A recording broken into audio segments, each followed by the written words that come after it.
नमस्कार विद्यार्थी मित्रांनो, स्वागत आहे आपल्या यूट्यूब चॅनलवर ज्याचं नाव आहे BMS मराठी। तर आजच्या व्हिडिओमध्ये आपण ॲनाटॉमी पेपर 1 ची ब्लूप्रिंट पाहणार आहोत। तर चला व्हिडिओला सुरुवात करूया। तर आपल्याला ब्लूप्रिंटमध्ये ॲनाटॉमीचं काय सांगितलं की आपला पेपर पॅटर्ननुसार आपल्याला पहिले 20 MCQ असतात 20 मार्कला, आणि त्यानंतर 8 ACQ असतात जे 5-5 मार्काचे 40 मार्कचे, आणि 4 LQ असतात 10 मार्कचे, जे आपले टोटल ओव्हरऑल पेपर आपला पेपर 1 हा 100 मार्कचा आहे। तर बघूया आपल्याला MCQ कोणत्या टॉपिकवर किती प्रकारे किती मार्कचे टॉपिकवर MCQ सांगितले। तर पहिला जो आपला चॅप्टर आहे शरीर उपक्रमणीय व परिभाषा शारीर, या दोन चॅप्टरवरती आपल्याला 5 मार्कचे MCQ सांगितले। त्यानंतर गर्भ शारीर आणि एम्ब्रोलॉजी यावरती 5 मार्काचे MCQ सांगितले। त्यानंतर अस्थि शारीर आणि ऑस्टिओलॉजी यावर 1 MCQ सांगितला ब्लूप्रिंटनुसार। त्यानंतर केश दंत नख शारीर पेशी शारीर आणि मायोलॉजी यावर सुद्धा 1 MCQ सांगितला आहे। त्यानंतर संधी शारीर स्नायू शारीर आणि ऑर्थोलॉजी यावर 2 MCQ सांगितले।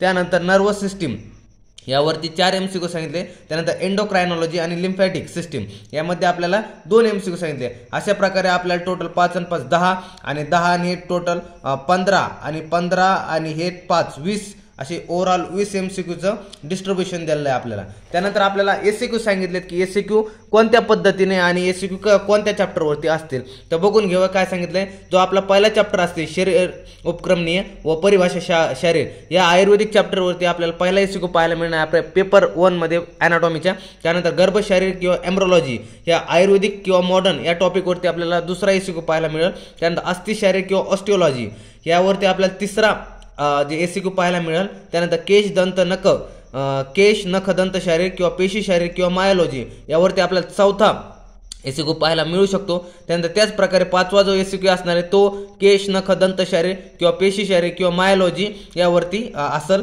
त्यानंतर संधी शारीर किंवा स्नायू शारीर किंवा आर्थोलॉजी यावरती आपल्याला जो असेल तो 6वा ACQ आपल्याला पाहायला मिळेल। त्यानंतर नर्वस सिस्टीम एंडोक्रायनॉलॉजी किंवा लिम्फॅटिक सिस्टीम यापैकी आपल्याला 7वा ACQ विचारला जाईल या 3 टॉपिकवरती। त्याच प्रकारे जो 8वा टॉपिक असेल आपल्याला 8वा ACQ असेल तर नर्वस सिस्टीम एंडोक्रायनॉलॉजी आणि लिम्फॅटिक सिस्टीम यावरती आपल्याला 8वा ACQ पाहायला मिळेल।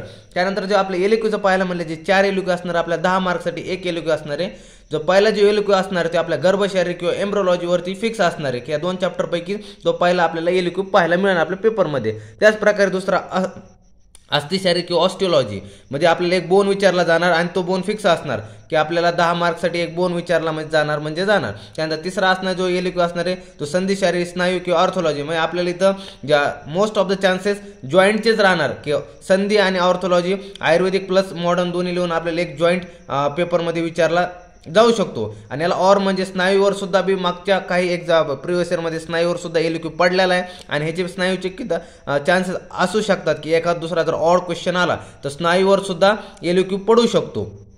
त्यानंतर चौथा जो LQ असणार आहे तो नर्वस सिस्टीम एंडोक्रायनॉलॉजी आणि लिम्फॅटिक सिस्टीम या 3 टॉपिकवरती आपल्याला चौथा LQ पाहायला मिळू शकतो। अशा प्रकारे ही पेपर अशा प्रकारे ही आपली ॲनाटॉमीची पेपर 1 ची ब्लूप्रिंट आहे। तर चालतंय, भेटू नवीन व्हिडिओमध्ये, तोपर्यंत धन्यवाद।